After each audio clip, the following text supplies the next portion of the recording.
ਵਾਹਿਗੁਰੂ ਜੀ ਕਾ ਖਾਲਸਾ ਵਾਹਿਗੁਰੂ ਜੀ ਕੀ ਫਤਿਹ। अस्सलाम वालेकुम आदाब बर्ज। मैं हाँ ਤੁਹਾਡੀ ਹੋਸਟ ਨੀਲਮ ਕੌਰ ਤੇ ਮੈਂ ਟੀਵੀ 84 ਦੇ ਸਾਰੇ ਦਰਸ਼ਕਾਂ ਤੇ ਸਰੋਤਿਆਂ ਦਾ ਹਾਰਦਿਕ ਸਵਾਗਤ ਕਰਦੀ ਹਾਂ ਪ੍ਰੋਗਰਾਮ ਸੱਚੋ ਸੱਚ ਵਿੱਚ, ਜਿਹੜੇ ਇਸ ਪ੍ਰੋਗਰਾਮ ਨਾਲ ਦੇਸ਼ਾਂ ਵਿਦੇਸ਼ਾਂ ਤੋਂ ਜੁੜ ਚੁੱਕੇ ਨੇ। ਖਾਲਸਾ ਅਫੇਅਰ ਸੈਂਟਰ ਦੇ ਸੰਚਾਲਕ ਡਾਕਟਰ ਅਮਰਜੀਤ ਸਿੰਘ ਜੀ ਰੋਜ਼ਾਨਾ ਦੀ ਤਰ੍ਹਾਂ ਸਟੂਡੀਓ ਵਿੱਚ ਮੇਰੇ ਨਾਲ ਸ਼ਾਮਲ ਨੇ। ਆਓ ਨਾ ਮਿਲ ਕੇ ਅੱਜ ਦੇ ਅਹਿਮ ਇਸ਼ੂਜ਼ ਉੱਪਰ ਉਹਨਾਂ ਤੋਂ ਉਹਨਾਂ ਦਾ ਤਜ਼ੀਆ ਜਾਣਦੇ ਹਾਂ। जी डॉक्टर साहब वाहिगुरू जी का खालसा वाहिगुरू जी की फतेह। जी डॉक्टर साहब जी आनू प्रोग्राम सचो सच में बहुत शुक्रिया जी। डॉक्टर साहब अज 9 जनवरी 2020 27 पो नानकशाही संमत 551 ਦਾ ਦਿਨ ਹੈ ਤੇ ਡਾਕਟਰ ਸਾਹਿਬ ਪ੍ਰੋਗਰਾਮ ਸ਼ੁਰੂ ਕਰਨ ਤੋਂ ਪਹਿਲਾਂ ਅਸੀਂ ਹਮੇਸ਼ਾ ਤਰ੍ਹਾਂ ਆਪਣੇ ਦਰਸ਼ਕਾਂ ਤੇ ਸਰੋਤਿਆਂ ਨੂੰ ਦੱਸ ਦਈਏ ਵਿਊਅਰਸ, ਜੇ ਤੁਸੀਂ ਹੱਕ ਸੱਚ ਇਨਸਾਫ ਤੇ ਪਹਿਰਾ ਦਿੰਦਾ ਇੱਕੋ ਇੱਕ ਚੈਨਲ ਟੀਵੀ 84 ਨੂੰ ਦੇਖਣਾ ਚਾਹੁੰਦੇ ਹੋ ਤਾਂ ਤੁਸੀਂ ਦੇਖ ਸਕਦੇ ਹੋ spectrum cable, ਆਰਸੀਐਨ cable, bell 5 cable in Canada, roku, जादू बॉक्स, शावा, फेसबुक TV 84 ਦੀ ਐਪ ਰਾਹੀਂ online streaming and IP box ਤੇ ਤੁਸੀਂ TV 84 ਨੂੰ ਦੇਖ ਸਕਦੇ ਹੋ। ਵਿਊਅਰਸ, ਜੇ ਤੁਸੀਂ TV 84 ਨਾਲ ਜਾਂ ਪ੍ਰੋਗਰਾਮ ਸੱਚੋ ਸੱਚ ਨਾਲ ਫੇਸਬੁੱਕ ਰਾਹੀਂ ਜੁੜੇ ਹੋ ਤਾਂ ਇਸ ਨੂੰ ਵੱਧ ਤੋਂ ਵੱਧ ਲਾਈਕ ਕਰੋ ਤੇ ਸ਼ੇਅਰ ਕਰੋ ਅਤੇ ਨਾਲ ਹੀ YouTube ਤੇ ਸਬਸਕ੍ਰਾਈਬ ਵੀ ਕਰੋ। ਇਹ ਵੀ ਦੱਸ ਦਈਏ ਕਿ ਤੁਸੀਂ TV 84 ਦੀ ਐਪ ਨੂੰ ਐਂਡਰੋਇਡ ਐਂਡ ਐਪ ਸਟੋਰ ਤੇ ਡਾਊਨਲੋਡ ਕਰਕੇ ਜੋ TV 84 ਦੀ ਲਾਈਵ ਸਟ੍ਰੀਮ ਹੈ ਉਸ ਨੂੰ ਤੁਸੀਂ 24 ਆਵਰਸ ਦੇਖ ਸਕਦੇ ਹੋ। ਵਿਊਅਰਸ, ਹੁਣ ਅਸੀਂ ਆਪਣੇ ਪ੍ਰੋਗਰਾਮ ਦੀ ਸ਼ੁਰੂਆਤ ਕਰਨ ਜਾ ਰਹੇ ਹਾਂ, ਸੋ ਅਸੀਂ ਚਾਹਾਂਗੇ ਤੁਸੀਂ ਸਾਡੇ ਨਾਲ ਸਟਾਰਟਿੰਗ ਤੋਂ ਲੈ ਕੇ ਐਂਡ ਤੱਕ ਇਸੇ ਤਰ੍ਹਾਂ ਹੀ ਜੁੜੇ ਰਹਿਣਾ। ਦੇਖਣ ਸੁਣਨ ਲਈ ਤੁਹਾਡਾ ਸਭ ਦਾ ਬਹੁਤ ਬਹੁਤ ਸ਼ੁਕਰੀਆ ਜੀ। ਡਾਕਟਰ ਸਾਹਿਬ, ਜੋ ਅੱਜ ਦਾ ਪਹਿਲਾ ਅਹਿਮ ਇਸ਼ੂ ਹੈ ਉਸ ਬਾਰੇ ਤੁਹਾਡੀਆਂ ਕੀ ਵਿਚਾਰਾਂ ਨੇ? ਦੇਖੋ, ਅਜੇ ਤੱਕ ਵੀ ਜਿਹੜੀ ਨਨਕਾਣਾ ਸਾਹਿਬ ਦੇ ਵਿੱਚ ਵਾਪਰੀ ਦੁਖਦ ਘਟਨਾ ਹੈ ਜੀ, ਉਸ ਦਾ ਜ਼ਿਕਰ ਥਾਂ ਥਾਈਂ ਹੁੰਦਾ ਹੈ। ਖਾਸ ਤੌਰ ਤੇ ਭਾਰਤੀ ਮੀਡੀਆ, ਉਹਨਾਂ ਦੇ ਲੀਡਰ, ਉਹਨਾਂ ਦੇ ਦੁਮ ਛੱਲੇ ਇਸ ਨੂੰ ਲਗਾਤਾਰਤਾ ਨਾਲ ਜਾਰੀ ਰੱਖ ਰਹੇ ਨੇ। ਇਸ ਦੇ ਬਾਵਜੂਦ ਕਿ ਜਿਹੜਾ ਇਸ ਸਾਰੇ ਮਾਮਲੇ ਦਾ ਵੱਡਾ ਦੋਸ਼ੀ ਗੁਨਾਹਗਾਰ ਉਸ ਨੂੰ ਜਿਹੜਾ ਫੜਿਆ ਜਾ ਚੁੱਕਾ ਹੈ, ਪਰ ਉਸ ਦੇ ਨਾਲ ਹੀ ਜਿਹੜੀ ਦੂਸਰੀ ਘਟਨਾ ਹਰਮੀਤ ਸਿੰਘ ਪੱਤਰਕਾਰ, ਜਿਹੜੇ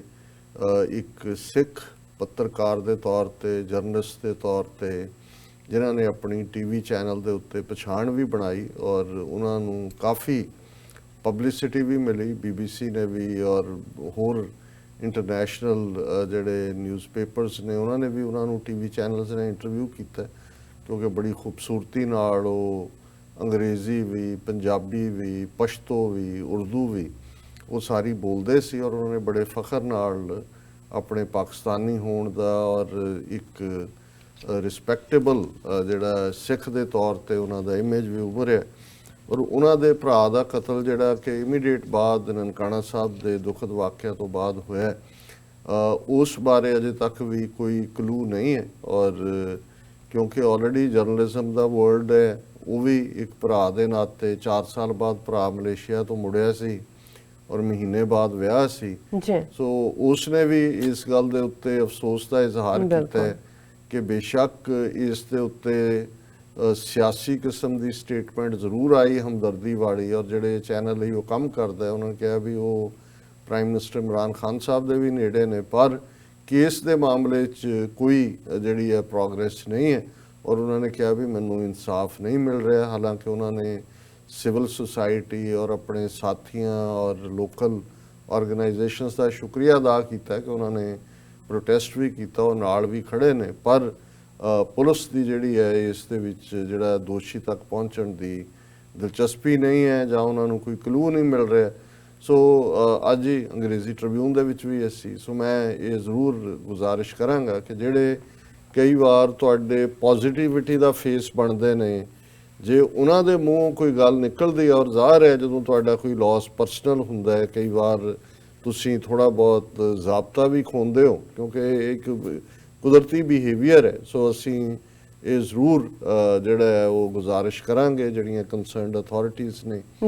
ਕਿ ਇਸ ਮਾਮਲੇ ਦੀ ਤਹਿ ਤੱਕ, ਕਿਉਂਕਿ ਮੈਨੂੰ ਕੋਈ ਸ਼ੱਕ ਨਹੀਂ ਹੈ ਕਿ ਇਹ ਟਾਰਗੇਟਡ ਕਿਲਿੰਗ ਹੈ। ਔਰ ਜਿਵੇਂ ਅੱਗੇ ਵੀ ਮੈਂ ਕਿਹਾ ਸੀ ਕਿ ਜਦੋਂ ਦੁਸ਼ਮਣ ਕੋਈ ਵੀ ਇਸ ਕਿਸਮ ਦਾ ਕੁਛ ਕਰਦਾ ਜਾਂ ਕੁਛ ਹੋਏ ਦੇ ਉੱਤੇ ਫਾਇਦਾ ਚੁੱਕਦਾ ਹੈ ਤੇ 3 ਇਨਸੀਡੈਂਟਸ ਇਨ ਰੋ ਹੁੰਦੀਆਂ ਨੇ ਤਾਂ ਕਿ ਇਸ ਗੱਲ ਦੇ ਉੱਤੇ ਹੀ ਰਹੇ ਕਿ ਵੀ ਇਵੇਂ ਹੀ ਹੋਇਆ। ਸੋ ਜੇ ਹਰਮੀਤ ਸਿੰਘ ਦੀ ਤਸੱਲੀ ਨਹੀਂ ਹੈ, ਸੋ ਇਹਦਾ ਮਤਲਬ ਹੈ ਵੀ ਕੁਛ ਨਾ ਕੁਛ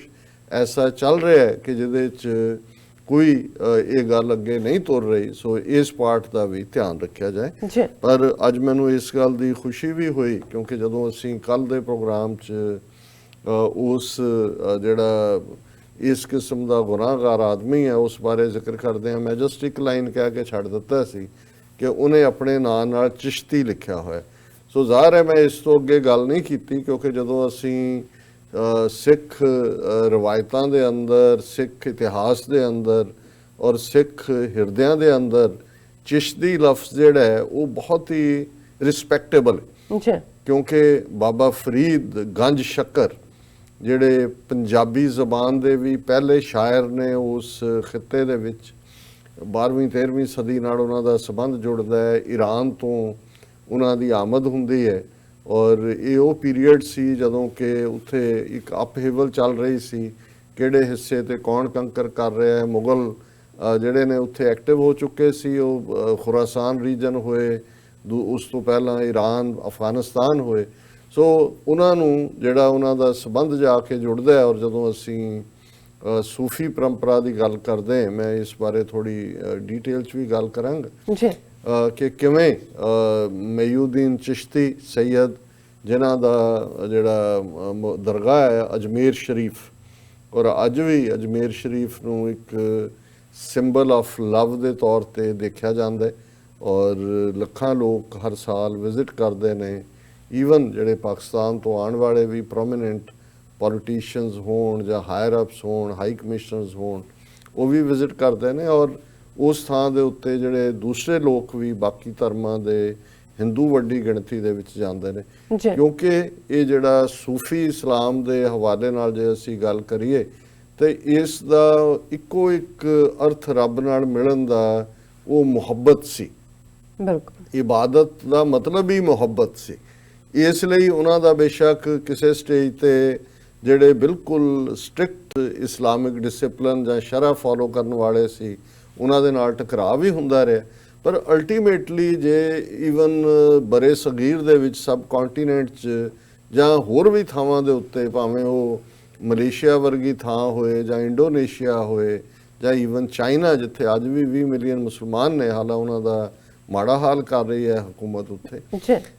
ਇਹ ਉਹਦੇ 'ਚ ਬਹੁਤ ਵੱਡਾ ਰੋਲ ਇਸ ਮੁਹੱਬਤ ਦੇ ਮੈਸੇਜ ਨੂੰ ਲੈ ਕੇ ਜਿਹੜਾ ਕਿ ਮੈਂ ਸਮਝਦਾ ਹਾਂ ਵੀ ਇਸਲਾਮ ਦਾ ਕੋਰ ਹੈ। ਬਿਲਕੁਲ। ਔਰ ਜੇ ਬੰਦਗੀ, ਇਬਾਦਤ, ਯਾਦ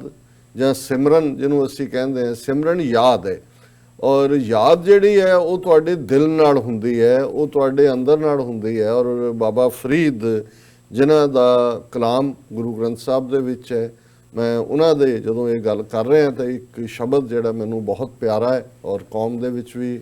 ਹਮੇਸ਼ਾ ਹੀ ਇਸ ਨੂੰ ਕੋਟ ਕੀਤਾ ਜਾਂਦਾ ਹੈ। ਜਦੋਂ ਵੀ ਕਿਸੇ ਵੱਡਾ ਜਿਹੜਾ ਬੰਦਾ ਰੱਬ ਨੂੰ ਪਿਆਰਾ ਹੋ ਜਾਏ, ਜਿਹਨੇ ਖਿਦਮਤ ਕੀਤੀ ਹੈ ਕੌਮ ਦੀ ਜਾਂ ਸ਼ਹੀਦੀ ਪਾਈ ਹੈ ਕੌਮ ਲਈ, ਸੱਚੇ ਰਸਤੇ ਤੇ ਤੁਰਦੇ ਤੇ ਇਹ ਸ਼ਬਦ ਬਾਬਾ ਫਰੀਦ ਜੀ ਦਾ ਰਾਗ ਆਸਾ ਦੇ ਵਿੱਚ ਕੋਟ ਕੀਤਾ ਜਾਂਦਾ ਹੈ, ਜਿਸ ਦੇ ਵਿੱਚ ਰਾਗ ਆਸਾ ਹੈ ਉਹਨਾਂ ਦਾ, ਜਿਸ ਦੇ ਵਿੱਚ ਬਾਬਾ ਫਰੀਦ ਕਹਿੰਦੇ ਨੇ, ਦਿਲੋਂ ਮੁਹੱਬਤ ਜਿਨ ਸਹੀ ਸੱਚਿਆ, ਜਿਨ ਮਨ ਹੋਰ ਮੁਖ ਹੋਰ ਸੇ ਕਾਂਡੇ ਕੱਚਿਆ, ਰੱਤੇ ਇਸ਼ਕ ਖੁਦਾਏ ਰੰਗ ਦੀਦਾਰ ਕੇ, ਵਿਸਰਿਆ ਜਿਨ ਨਾਮ ਸੇ ਭੋਏ ਭਾਰ ਥੀਏ, ਆਪ ਲਿਏ ਲੜ ਲਾਏ ਦਰ ਦਰਵੇਸ਼ ਸੇ, ਤਿਨਾ ਧਨ ਜਣੇਂਦੀ ਮਾਓ ਆਏ ਸਫਲ ਸੇ, ਤੇਰੀ ਪਨਾਹ ਖੁਦਾਏ ਤੂੰ ਬਖਸ਼ੰਦਗੀ, ਸ਼ੇਖ ਫਰੀਦਾ ਖੈਰ ਦੀਜੈ ਬੰਦਗੀ। ਹੁਣ ਜ਼ਾਹਰ ਹੈ ਕਿ ਦਿਲੋਂ ਮੁਹੱਬਤ ਜਿਨ ਸਹੀ ਸੱਚਿਆ, ਇਹੀ ਇੱਕ ਲਾਈਨ ਮਜ਼ਹਬ ਦੇ ਕੋਰ ਨੂੰ ਐਕਸਪਲੇਨ ਕਰਦੀ ਹੈ ਕਿ ਮਨ ਹੋਰ ਮੁਖ ਹੋਰ ਸੇ ਕਾਂਡੇ ਕੱਚੇ, ਕਿ ਜਿਨ੍ਹਾਂ ਦੇ ਮਨ ਦੇ ਵਿੱਚ ਕੁਝ ਹੋਰ ਹੈ, ਮੂੰਹ ਦੇ ਵਿੱਚ ਕੁਝ ਹੋਰ ਹੈ, ਉਹ ਕੱਚੇ ਨੇ। ਔਰ ਰੱਬ ਦੀ ਦਰਗਾਹ 'ਚ ਜਦੋਂ ਅਸੀਂ ਪੱਕੇ ਇਸ਼ਕ ਦੀ ਗੱਲ ਕਰਦੇ ਹਾਂ ਜਾਂ ਸੱਚੇ ਇਸ਼ਕ ਦੀ ਗੱਲ ਕਰਦੇ ਹਾਂ ਜਾਂ ਇਸ਼ਕ ਹਕੀਕੀ ਦੀ ਗੱਲ ਕਰਦੇ ਹਾਂ, ਤਾਂ ਇਸ਼ਕ ਹਕੀਕੀ ਉਹੀ ਹੈ ਕਿ ਦਿਲੋਂ ਮੁਹੱਬਤ ਜਿਨ ਸਹੀ ਸੱਚੇ। ਔਰ ਨਾਲ ਉਹਨਾਂ ਨੇ ਕਿਹਾ ਕਿ ਵੀ ਰੱਤੇ ਇਸ਼ਕ ਖੁਦਾਏ ਰੰਗ ਦੀਦਾਰ ਕੇ, ਕਿ ਉਹ ਇਨਸਾਨ ਜਿਹੜੇ ਦਿਨ ਰਾਤ ਉਸ ਪਿਆਰੇ ਦੇ, ਰੱਬ ਦੇ, ਅੱਲਾ ਦੇ, ਖੁਦਾ ਦੇ ਇਸ਼ਕ ਵਿੱਚ ਰੰਗੇ ਹੋਏ ਨੇ, ਉਹਨਾਂ ਦੇ ਅੰਦਰ ਇੱਕੋ ਹੀ ਚਾਹਨਾ ਹੁੰਦੀ ਹੈ ਕਿ ਉਸ ਅੱਲਾ ਦਾ ਪਿਆਰੇ ਦਾ ਦੀਦਾਰ ਹੋਏ ਜੀ ਔਰ ਉਹਨਾਂ ਨੂੰ ਕਦੇ ਵੀ ਉਹਦਾ ਨਾਂ ਨਹੀਂ ਭੁੱਲਦਾ ਤੇ ਯਾਦ ਕਰਵਾਉਂਦੇ ਨੇ ਕਿ ਵਿਸਰਿਆ ਜਨ ਨਾਮ ਸੇ ਭੋਏ ਭਾਰਥੀਏ, ਕਿ ਜਿਨ੍ਹਾਂ ਨੂੰ ਉਸ ਰੱਬ ਦਾ ਨਾਂ ਭੁੱਲ ਜਾਏ ਉਹ ਇਸ ਧਰਤੀ ਦੇ ਉੱਤੇ ਭਾਰ ਨੇ, ਉਹ ਧਰਤੀ ਨੂੰ ਜਿਹੜਾ ਗੰਦਲਾ ਕਰ ਰਹੇ ਨੇ, ਆਪ ਲਿਏ ਲੜ ਲਾਏ ਦਰ ਦਰਵੇਸ਼ ਸੇ। ਉਹਨੇ ਕਿਹਾ ਵੀ ਇਹ ਵੀ ਰੱਬ ਦੀ ਰਹਿਮਤ ਦੇ ਨਾਲ, ਇਹ ਹੈ ਦਰਵੇਸ਼। ਜਦੋਂ ਅਸੀਂ ਫਕੀਰ ਕਹਿੰਦੇ ਆ ਦਰ ਤੇ ਖਲੋਤਾ ਹੈ, ਉਹਨਾਂ ਨੇ ਕਿਹਾ ਵੀ ਉਹ ਰੱਬ ਦੀ ਰਹਿਮਤ ਹੁੰਦੀ ਹੈ ਜੇ ਕਿਸੇ ਨੂੰ ਆਪਣੇ ਨਾਲ ਢਾਰੇ ਤੇ ਨਾ ਧਨ ਜਣੇਂਦੀ ਮਾਓ ਆਏ ਸਫਲ ਸੇ, ਕਿ ਇਨਸਾਨੀ ਜ਼ਿੰਦਗੀ ਦਾ ਸਫਲ ਹੋਣਾ, ਕਾਮਯਾਬ ਹੋਣਾ, ਔਰ ਉਹ ਧਨ ਨੇ ਉਹਨਾਂ ਤੋਂ ਮੈਂ ਬਰਿਹਾਰ ਜਾਂਦਾ ਹੈ, ਉਹਨਾਂ ਦੀਆਂ ਮਾਵਾਂ ਤੋਂ ਵੀ, ਜਿਨ੍ਹਾਂ ਮਾਵਾਂ ਨੇ ਉਹ ਜੇ ਪੁੱਤ ਧੀਆਂ ਜੰਮੇ ਨੇ ਜਿਹੜੇ ਰੱਤੇ ਇਸ਼ਕ ਖੁਦਾਏ ਰੰਗ ਦੀਦਾਰ ਕੇ, ਤੇ ਅਖੀਰ 'ਚ ਇਹੀ ਉਹਨਾਂ ਨੇ ਅੱਲਾਹ ਤਾਲਾ ਤੋਂ, ਰੱਬ ਤੋਂ ਇਹੀ ਦੁਆ ਮੰਗੀ, ਤੇਰੀ ਪਨਾਹ ਖੁਦਾਏ, ਕਿ ਹੇ ਖੁਦਾ ਮੈਂ ਤੇਰੀ ਪਨਾਹ ਚਾਂ, ਤੇਰੀ ਰਫਿਊਜ ਚਾਂ, ਤੇਰੀ ਪਨਾਹ ਖੁਦਾਏ, ਤੂੰ ਬਖਸ਼ੰਦਗੀ, ਤੂੰ ਹੀ ਬਖਸ਼ਣਹਾਰ ਹੈ, ਸ਼ੇਖ ਫਰੀਦਾ ਖੈਰ ਦੀਜੈ ਬੰਦਗੀ, ਕਿ ਜੇ ਤੂੰ ਮੈਨੂੰ ਕੁਛ ਦੇਣਾ ਹੈ, ਮੈਂ ਜੇ ਤੇਰੇ ਤੋਂ ਖੈਰ ਮੰਗਦਾ ਤੇ ਮੈਨੂੰ ਇਹੀ ਖੈਰ ਪਾ ਕਿ ਮੈਂ ਤੇਰੀ ਬੰਦਗੀ ਦੇ ਵਿੱਚ ਰਵਾਂ। ਹੁਣ ਇਹ ਜਿਹੜਾ ਜਦੋਂ ਉਹਨਾਂ ਨੂੰ ਗੰਜ ਸ਼ੱਕਰ ਕਿਹਾ ਜਾਂਦਾ ਹੈ, ਤੇ ਗੰਜ ਟ੍ਰੇਜਰ ਨੂੰ ਕਹਿੰਦੇ ਨੇ, ਖਜ਼ਾਨੇ ਨੂੰ। ਪੁਰਾਣੇ ਵੇਲੇ ਜਦੋਂ ਅੱਜ ਅਸੀਂ ਮਿਲੀਅਨਰ ਬਿਲੀਅਨਰ ਕਹਿੰਦੇ ਆ, ਤੇ ਪੁਰਾਣੀ ਪੰਜਾਬੀ 'ਚ ਹੁੰਦਾ ਸੀ ਜੀ ਉਹਨੇ ਕਈ ਗੰਜ ਜੋੜੇ ਸੀ, ਮਿਲੀਅਨਸ। ਔਰ ਸ਼ੱਕਰ ਜ਼ਾਹਰ ਹੈ ਸਵੀਟਨੈਸ ਨਾਲ ਜੁੜਿਆ ਹੋਇਆ, ਔਰ ਇਸ ਦੇ ਬਾਰੇ ਵੀ ਅਸੀਂ ਘੱਟੋ ਘੱਟ ਜਦੋਂ ਰੂਹਾਨੀਅਤ ਦੇ ਸਬਕ ਪੜ੍ਹੇ ਨੇ, ਔਰ ਉਹਦੇ 'ਚ ਜ਼ਰੂਰ ਬਾਬਾ ਫਰੀਦ ਨਾਲ ਸੰਬੰਧਿਤ ਜਾਂ ਮਾਂ ਦਾ ਕੀ ਰੋਲ ਹੁੰਦਾ ਹੈ ਜਿਹਨੇ ਆਪਣੇ ਬੱਚੇ ਜਾਂ ਬੱਚੀ ਨੂੰ ਇਸ ਪਾਸੇ ਲਾਣਾ, ਤੇ ਫਿਰ ਬਾਬਾ ਫਰੀਦ ਗੰਜ ਸ਼ੱਕਰ ਦੀ ਇਹ ਕਹਾਣੀ ਕਿੱਥੋਂ ਆਈ, ਕਿੰਨੀ ਕੁ ਇਸ 'ਚ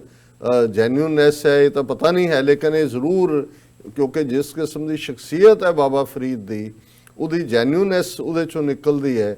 ਕਿ ਉਹਨਾਂ ਦੀ ਮਾਂ ਜਿਹੜੀ ਕਿ ਬੜੀ ਡੈਡੀਕੇਟਿਡ ਔਰ ਬੜੀ ਰੱਬ 'ਚ ਯਕੀਨ ਰੱਖਣ ਵਾਲੀ ਔਰਤ ਸੀ, ਉਸ ਨੇ ਆਪਣੇ ਬੱਚੇ ਨੂੰ ਕਹਿਣਾ ਕਿ ਵੀ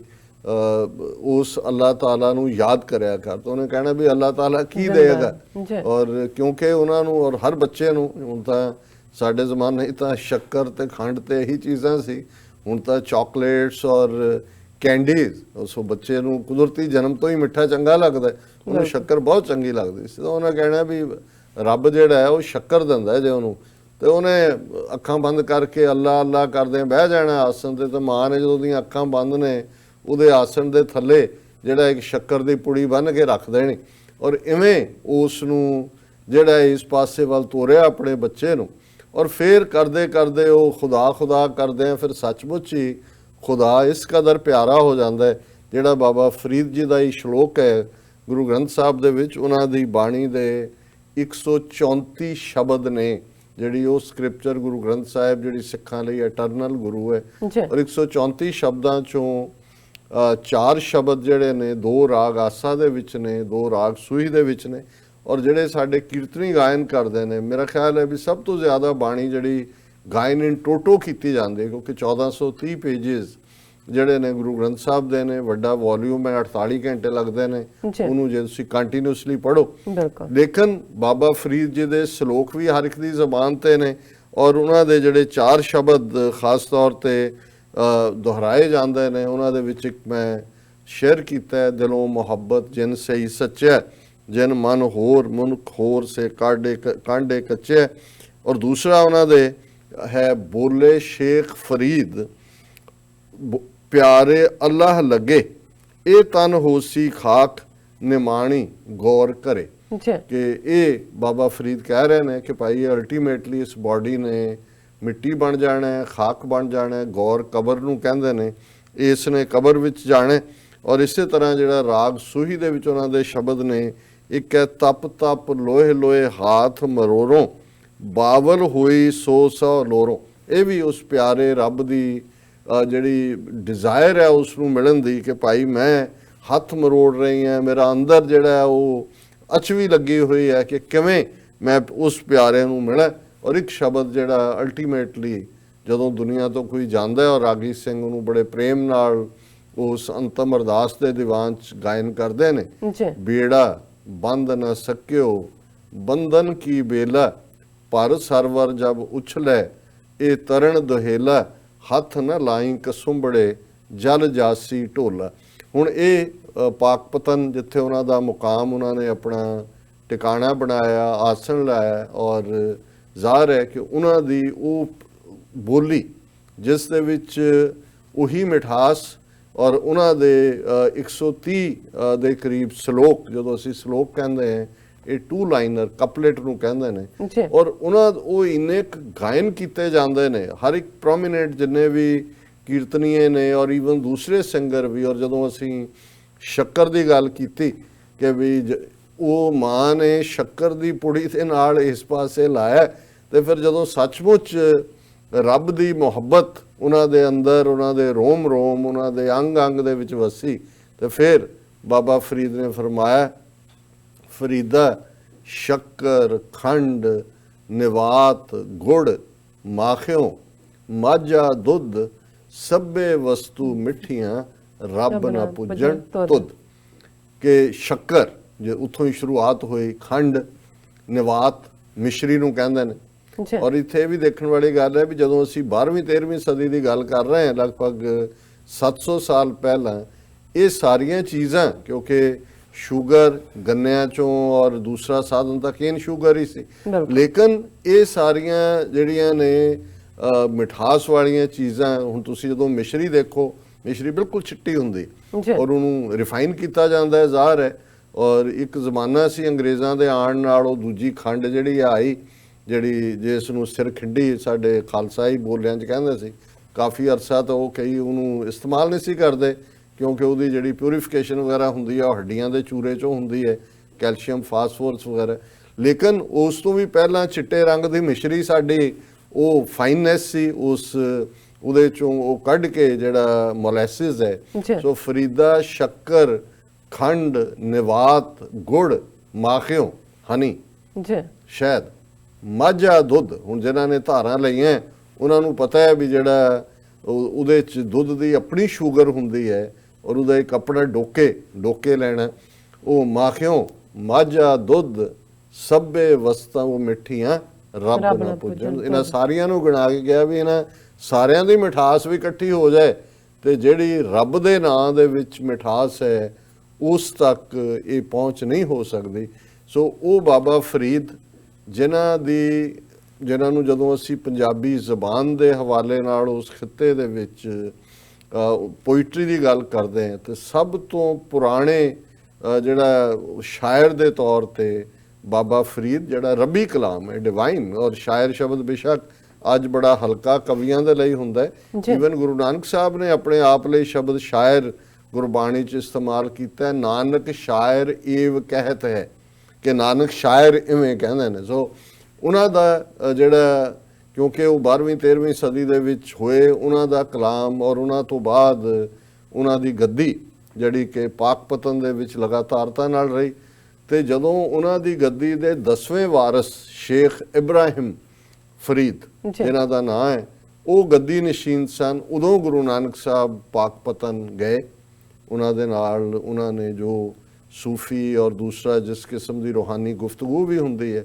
ਔਰ ਗੁਰੂ ਨਾਨਕ ਸਾਹਿਬ ਨੇ ਉਦੋਂ ਬਾਬਾ ਫਰੀਦ ਗੱਜ ਸ਼ੱਕਰ ਦਾ ਇਹ ਕਲਾਮ ਜਿਹੜਾ ਉਹਨਾਂ ਦੇ ਕੋਲ ਮਹਿਫੂਜ਼ ਸੀ, ਜਾਂ ਜ਼ਾਹਰ ਹੈ ਉਹਨਾਂ ਦੀ ਗੱਦੀ ਤੇ ਗਾਇਨ ਵੀ ਕੀਤਾ ਜਾਂਦਾ ਹੋਏਗਾ,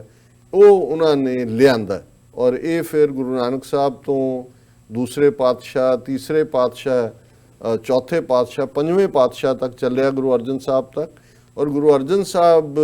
ਪੰਜਵੇਂ ਗੁਰੂ ਨੇ ਸਿੱਖਾਂ ਦੇ, ਜਿਨ੍ਹਾਂ ਨੇ 1604 ਦੇ ਵਿੱਚ, ਜੋ ਕਿ 1469 'ਚ ਗੁਰੂ ਨਾਨਕ ਸਾਹਿਬ ਪ੍ਰਕਾਸ਼ਮਾਨ ਹੁੰਦੇ ਨੇ, 1539 ਦੇ ਵਿੱਚ ਉਹ ਜਿਹੜਾ ਜਿਹੜਾ ਦੁਨੀਆ ਨੂੰ ਅਲਵਿਦਾ ਕਹਿੰਦੇ ਨੇ, ਜੋਤੀ ਜੋਤ ਸਮਾਉਂਦੇ ਨੇ। ਹੁਣ 1539 ਤੋਂ 1604 ਦੇ ਵਿੱਚ ਅਸੀਂ ਦੇਖਦੇ ਹਾਂ ਕਿ ਲਗਭਗ 65 ਸਾਲ ਦਾ ਹੈ, 64-65 ਸਾਲ। ਔਰ ਇਹ ਪੰਜਵੇਂ ਪਾਤਸ਼ਾਹ ਫਿਰ ਜਦੋਂ ਗੁਰੂ ਗ੍ਰੰਥ ਸਾਹਿਬ ਨੂੰ ਕੰਪਾਈਲ ਕਰਦੇ ਨੇ, ਔਰ ਉਹੀ ਪੰਜਵੇਂ ਪਾਤਸ਼ਾਹ ਨੇ ਜਿਨ੍ਹਾਂ ਨੇ ਸਾਈਂ ਮੀਆਂ ਮੀਰ ਜੀ ਨੂੰ ਲਾਹੌਰ ਤੋਂ ਸੱਦਿਆ, ਜਿਨ੍ਹਾਂ ਤੋਂ ਸੰਗੇ ਬੁਨਿਆਦ ਰਖਵਾਇਆ ਹਰਿਮੰਦਰ ਸਾਹਿਬ ਦਾ, ਦਰਬਾਰ ਸਾਹਿਬ ਦਾ। ਔਰ ਜਦੋਂ ਦਰਬਾਰ ਸਾਹਿਬ ਇੱਧਰ ਦਰਬਾਰ ਸਾਹਿਬ ਮੁਕੰਮਲ ਹੁੰਦਾ, ਨਾਲ ਦੀ ਨਾਲ ਦੂਸਰੇ ਪ੍ਰੋਜੈਕਟ ਦੇ ਉੱਤੇ 5-6 ਸਾਲ ਤੋਂ ਕੰਮ ਚੱਲ ਰਿਹਾ ਸੀ, ਕਿ ਗੁਰੂ ਗ੍ਰੰਥ ਸਾਹਿਬ ਦੇ ਰੂਪ 'ਚ, ਜਿਹਦੇ 'ਚ ਸਿੱਖ ਗੁਰੂ ਸਾਹਿਬਾਨ ਦਾ ਕਲਾਮ ਹੈ, ਪਰ ਉਸ ਖਿੱਤੇ ਦੇ ਸਾਰੇ ਸਾਊਥ ਏਸ਼ੀਆ ਦੇ ਜਿਹੜੇ ਦੂਸਰੇ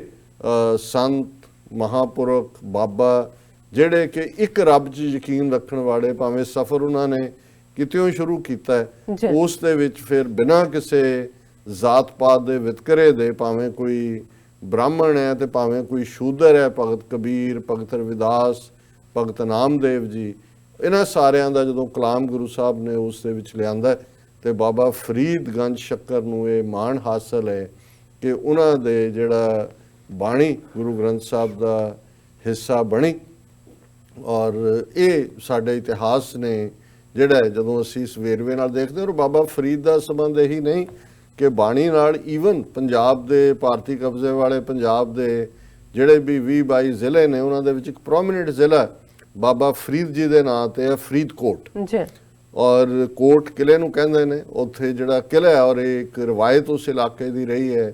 ਕਿ ਇੱਥੇ ਵੀ ਬਾਬਾ ਫਰੀਦ ਆਏ ਨੇ, ਔਰ ਉਹਨਾਂ ਦੇ 2 ਗੁਰਦੁਆਰੇ ਫਰੀਦਕੋਟ ਦੇ ਵਿੱਚ, ਇੱਕ ਟਿੱਲਾ ਉਸ ਨੂੰ ਕਹਿੰਦੇ ਨੇ, ਟਿੱਲਾ ਬਾਬਾ ਫਰੀਦ, ਔਰ ਇੱਕ ਹੋਰ, ਔਰ ਹਰ ਸਾਲ ਪੂਰਾ 1 ਹਫ਼ਤਾ ਬਾਬਾ ਫਰੀਦ ਦੇ ਉਸ ਮੁਕਾਮ ਫਰੀਦਕੋਟ 'ਚ ਬਹੁਤ ਵੱਡੀਆਂ ਸੈਲੀਬ੍ਰੇਸ਼ਨਸ ਹੁੰਦੀਆਂ ਨੇ, ਮਜ਼ਹਬੀ ਦੀਵਾਨ ਹੁੰਦਾ ਹੈ,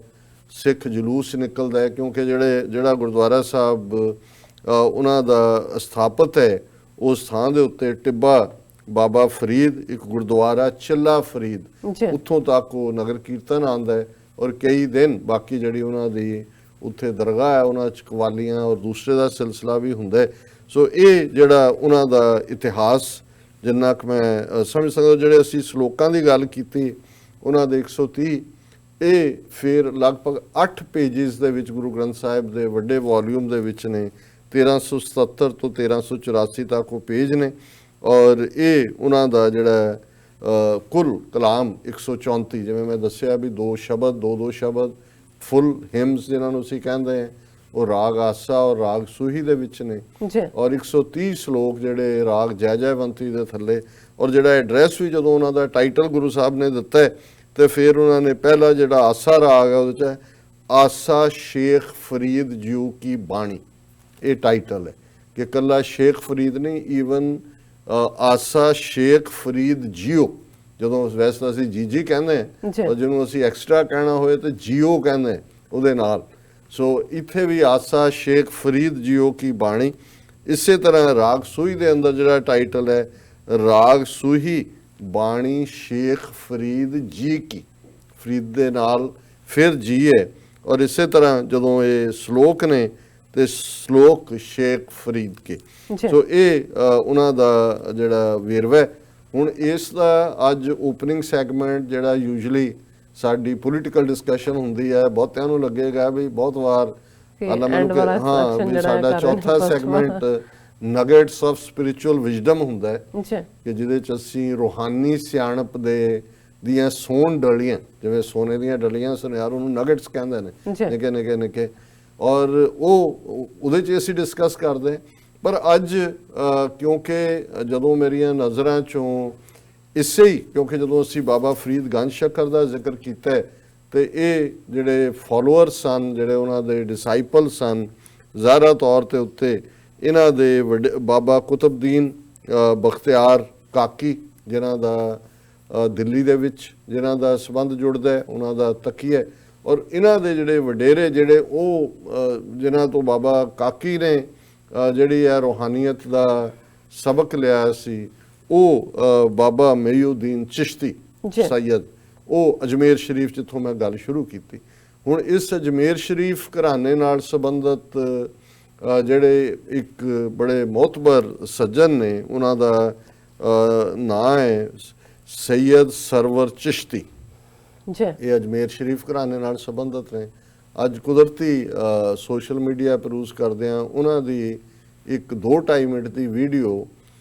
ਜਿਹੜੀ ਕਿ ਉਹਨਾਂ ਨੇ ਨਨਕਾਣਾ ਸਾਹਿਬ ਦੀ ਇਨਸੀਡੈਂਟ ਤੋਂ ਬਾਅਦ ਜਿਹੜੀ ਹੈ ਉਹ ਜਾਰੀ ਕੀਤੀ, ਉਹ ਮੇਰੀ ਨਜ਼ਰਾਂ 'ਚੋਂ ਗੁਜ਼ਰੀ। ਤੇ ਮੈਨੂੰ ਇਹ ਲੱਗਾ ਕਿ ਵੀ ਕਿਉਂਕਿ ਕੱਲ ਜਦੋਂ ਮੈਂ ਇਹ ਕਿਹਾ ਕਿ ਇਹਨੇ ਨਾਂ ਨਾਲ ਚਿਸ਼ਤੀ ਲਾਇਆ ਹੋਇਆ ਇਸ ਗੁਨਾਹਗਾਰ ਨੇ, ਤਾਂ ਮੇਰੇ ਸਾਹਮਣੇ ਸੀ ਕਿ ਕਿੱਥੇ ਬਾਬਾ ਫਰੀਦ اور ਮਹੀਉਦੀਨ ਚਿਸ਼ਤੀ ਔਰ ਕੁਤਬਦੀਨ ਕਾਕੀ ਚਿਸ਼ਤੀ ਜਿਹੜਾ ਸੂਫੀ ਇਸਲਾਮ ਦਾ ਜਾਂ ਸੂਫੀਆਂ ਦਾ ਉਹ ਜਿਹੜੇ ਸਭ ਨੂੰ ਮੁਹੱਬਤ ਕਰਨ ਵਾਲੇ, ਤੇ ਇਹ ਕਿਉਂ ਜਿਹਾ ਜਾਲੀ ਬੰਦਾ, ਟੋਪੀ ਵੀ ਉਸ ਕਿਸਮ ਦੀ ਉਹਨੇ ਪਾਈ ਹੋਈ ਹੈ ਕਿ ਉਹ ਕਿੰਨਾ ਬੈਡ ਨੇਮ ਦੇਣ ਦੀ ਗੱਲ ਹੈ। ਔਰ ਇਹ ਵੀ ਸਰਵਰ ਚਿਸ਼ਤੀ ਜਿਹੜੇ ਨੇ ਦਰਗਾਹ ਅਜਮੇਰ ਸ਼ਰੀਫ ਤੋਂ, ਇਹਨਾਂ ਨੂੰ ਕਿਸੇ ਨੇ ਪਹੁੰਚ ਨਹੀਂ ਕੀਤੀ। ਉਹਨਾਂ ਨੇ ਪੰਜਾਬ ਕੇਸਰੀ ਅਖਬਾਰ ਇੱਕ ਜਲੰਧਰ ਤੋਂ ਛਪਦੀ ਹੈ ਇਹਨਾਂ ਦੀ,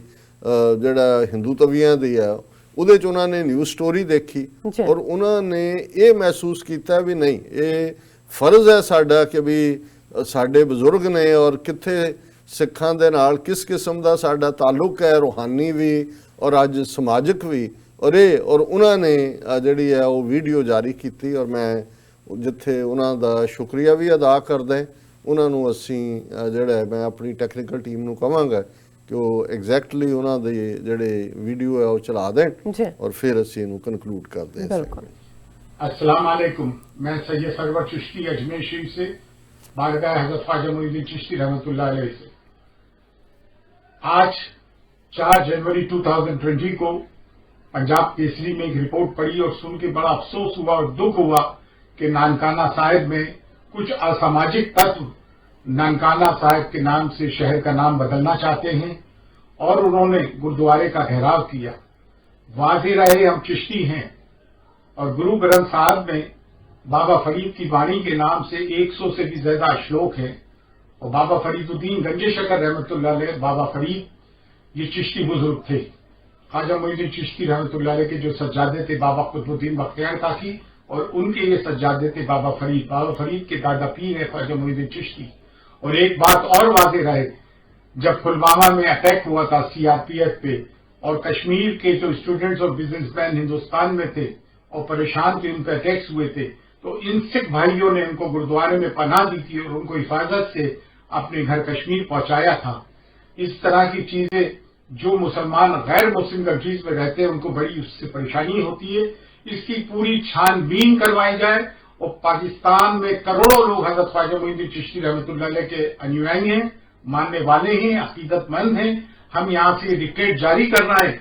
कि जितनी भी वहां दरगाह खानकाह, बिलखुसूस ख्वाजगान चिश्त की जो दरगाह हैं और पाक पट्टन शरीफ में जो बाबा फरीद की दरगाह है, उनके मुतालिकीन प्रेस कॉन्फ्रेंस करें और गवर्नमेंट पे दबाव दें कि उनकी टांगें तोड़ दी जाए जिन खबीसों ने यह हरकत की है, हमारे सिख भाइयों को तंग किया है। और ये पूरी इसकी छानबीन कराई जाए कि किन लोगों का यह हाथ है, किन लोगों ने उनको उकसाया है, पूरी छानबीन हो, क्योंकि मुसलमान और सिखों में बड़ा भाईचारा चल रहा है। इस वक्त हिंदुस्तान के हालात काफी संगीन है। सीएए और एनआरसी को लेकर कौन ये तजाद पैदा करवाना चाहता है, इसकी पूरी छानबीन हो। ईरान और अमेरिका के भी हालात सही नहीं, रीजनल पीस पूरी तरह डिस्टर्ब है। ये कौन हरामजादे हैं, इन बास्टर्ड्स के खिलाफ सख्त से सख्त पाकिस्तान गवर्नमेंट को इसकी तहकीकात करना चाहिए। बिलखुसूस वहां के जितने भी मजहबी रहनुमा हैं उनको पेश आना चाहिए और ये मजहबी हमांगी बरकरार रहे और पाकिस्तान में अल्पसंख्यकों को, माइनॉरिटीज को, अकलियतों को पूरी हिफाजत मिले। दुआ को सैयद सरवर चिश्ती। अस्सलाम वालेकुम ਜੀ। ਡਾਕਟਰ ਸਾਹਿਬ, ਇਸ ਵੀਡੀਓ ਤੋਂ ਬਾਅਦ ਹੁਣ ਆਪਾਂ ਜੋ ਵਿਚਾਰ ਚਰਚਾ ਨੂੰ ਜਾਰੀ ਰੱਖਦੇ ਹਾਂ, ਕੀ ਕਹਿਣਾ ਚਾਹੋਗੇ? ਹਾਂ, ਮੈਂ ਸਮਝਦਾ ਕਿ ਇਹ ਇੱਕ ਬਹੁਤ ਚੰਗਾ ਜੈਸਚਰ ਹੈ। ਬਿਲਕੁਲ, ਕਿਉਂਕਿ ਜਿਹੜੇ ਇਹ ਭਾਰਤੀ ਹਕੂਮਤ ਔਰ ਉਹਨਾਂ ਦੇ ਦੁਮ ਛੱਲਿਆਂ ਦੇ ਮਾੜੇ ਇਰਾਦੇ ਨੇ, ਉਹਨਾਂ ਨੂੰ ਜਿੰਨਾ ਵੀ ਇਸ ਦੇ ਨਾਲ ਐਕਸਪੋਜ਼ ਕੀਤਾ ਜਾਏ ਔਰ ਜ਼ਿਆਦਾ ਤੋਂ ਜ਼ਿਆਦਾ ਅਵੇਅਰਨੈਸ ਹੋਏ, ਕਿਉਂਕਿ ਇਹ ਬੜਾ ਜ਼ਰੂਰੀ ਹੈ ਕਿ ਅੱਜ ਜੋ ਭਾਰਤ ਦਾ ਮਾਹੌਲ ਇਹਨਾਂ ਨੇ ਹਿੰਦੂ ਤਵੀਆਂ ਨੇ ਬਣਾਇਆ ਹੋਇਆ, ਉਸ ਦੇ ਵਿੱਚ ਆਪਸੀ ਕੌਮਾਂ ਦੀ ਸਾਂਝ, ਖਾਸ ਤੌਰ 'ਤੇ ਜਿੱਥੇ ਅਸੀਂ ਸਿੱਖਾਂ ਔਰ ਮੁਸਲਮਾਨਾਂ ਦੀ ਸਾਂਝ ਦੀ ਗੱਲ ਕਰਦੇ ਹਾਂ, ਕਸ਼ਮੀਰ ਔਰ ਖਾਲਿਸਤਾਨ ਦੀ ਤਹਿਰੀਕ, ਉਹਨਾਂ ਦੀ ਸਿਆਸੀ ਅਹਿਮੀਅਤ ਹੈ, ਇੱਕੋ ਹੀ ਦੁਸ਼ਮਣ ਦੇ ਨਾਲ ਟੱਕਰ ਹੈ। ਔਰ ਇਸੇ ਤਰ੍ਹਾਂ ਭਾਰਤ ਦੇ ਵਿੱਚ ਕਿਉਂਕਿ ਜਿਵੇਂ ਮਾਈਨੋਰਿਟੀਜ਼ ਜਿਹੜੀਆਂ ਅਕਲੀਅਤਾਂ ਨੇ ਉਹ ਅਨਸੇਫ ਨੇ, ਉਹਦਾ ਮਹਿਫੂਜ਼ ਉਹ ਨਹੀਂ ਨੇ, ਤੇ ਇਹ ਵੀ ਜਿੱਥੇ ਯੂਪੀ, ਬਿਹਾਰ ਜਾਂ ਬੰਗਾਲ ਵੱਡੀ ਗਿਣਤੀ 'ਚ ਮੁਸਲਮਾਨਾਂ ਦੀ ਆਬਾਦੀ ਹੈ, ਕਿਉਂਕਿ ਸਿੱਖ ਪੰਜਾਬ 'ਚ ਹੀ ਨਹੀਂ ਨੇ, ਲਗਭਗ 5 ਤੋਂ 6 ਮਿਲੀਅਨ ਸਿੱਖ ਬਾਕੀ ਸੂਬਿਆਂ ਦੇ ਵਿੱਚ ਫੈਲਿਆ ਹੋਇਆ। ਔਰ ਉੱਥੇ ਜੇ ਇਹ ਦੋਨੋਂ ਕੌਮਾਂ ਇੱਕ ਦੂਸਰੇ ਦੇ ਨਾਲ ਕੁਰਬਤ ਰੱਖਣਗੀਆਂ, ਉਹਨਾਂ ਦੇ ਕਰੀਬ ਹੋਣਗੀਆਂ, ਤੇ ਫਿਰ ਉਹਨਾਂ ਦੀ ਮਹਿਫੂਜ਼ੀਅਤ ਵੀ। ਔਰ ਮੈਂ ਸਮਝਦਾ ਕਿ ਈਵਨ ਜਿੱਥੇ ਇੱਕ ਪਾਸੇ ਟ੍ਰੈਂਡ ਵੀ ਚੱਲਿਆ ਹੋਇਆ ਹੈ ਕਿ ਜਿੱਥੇ ਬਹੁ ਗਿਣਤੀ ਹਿੰਦੂ ਉਹ ਵਪਾਰਕ ਬਾਈਕਾਟ ਵੀ ਕਰ ਰਹੇ ਨੇ, ਕਾਰੋਬਾਰੀ ਵੀ, ਔਰ ਘਰ ਵੀ ਨਹੀਂ ਦਿੰਦੇ ਇੱਕ ਦੂਜੇ ਨੂੰ। ਜਿੱਥੇ ਮੁਸਲਮਾਨਾਂ ਨਾਲ ਖਾਸ ਤੌਰ ਤੇ ਵਿਤਕਰਾ ਹੈ, ਉੱਥੇ ਮੈਂ ਸਮਝਦਾ ਵੀ ਸਿੱਖਾਂ ਦਾ ਔਰ ਮੁਸਲਮਾਨਾਂ ਦਾ ਆਪਸੀ ਮੇਲ ਜੋਲ ਜਿਹੜਾ ਹੈ, ਉਹ ਉਹਨਾਂ ਨੂੰ ਤਹਫੁਜ਼ ਵੀ ਦੇਗਾ, ਉਹਨਾਂ ਨੂੰ ਸੇਫਟੀ ਵੀ ਦੇਗਾ। ਔਰ ਇਸ ਲਈ ਇਹ ਬੜਾ ਜ਼ਰੂਰੀ ਹੈ ਕਿ ਜਿੱਥੇ ਵੀ ਕੋਈ ਮਾੜੀ ਮੋਟੀ ਗਲਤਫਹਿਮੀ ਦੀ ਲਾਈਨ ਪੈਦਾ ਹੁੰਦੀ ਹੈ ਜਾਂ ਕੋਈ ਸ਼ਰਾਰਤ ਦੀ ਲਾਈਨ ਪੈਦਾ ਹੁੰਦੀ ਹੈ, ਉਹਨੂੰ ਜਿਵੇਂ ਅੰਗਰੇਜ਼ੀ 'ਚ ਕਹਿੰਦੇ ਨੇ ਨਿਪ ਦਾ ਈਵਲ ਇਨ ਦਾ ਬਡ,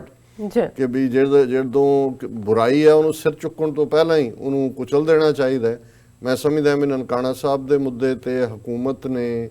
ਬਿਲਕੁਲ ਠੀਕ ਐਕਟ ਕੀਤਾ ਹੈ, ਔਰ ਉਸ ਸਾਰੇ ਦੇ ਲਈ ਘੱਟੋ ਘੱਟ ਸਿੱਖ ਕੌਮ ਦੁਨੀਆ ਭਰ ਦੇ ਵਿੱਚ ਇਸ ਗੱਲ ਲਈ, ਕਿਉਂਕਿ ਸਾਡੇ ਸਾਹਮਣੇ ਭਾਰਤ 'ਚ ਨਵੰਬਰ 84 'ਚ ਕੀ ਹੋਇਆ, 2015 'ਚ ਗੁਰੂ ਗ੍ਰੰਥ ਸਾਹਿਬ ਦੀ ਬੇਅਦਬੀ ਦੀਆਂ ਘਟਨਾਵਾਂ, ਜਾਂ ਹੁਣ ਵੀ ਜਦੋਂ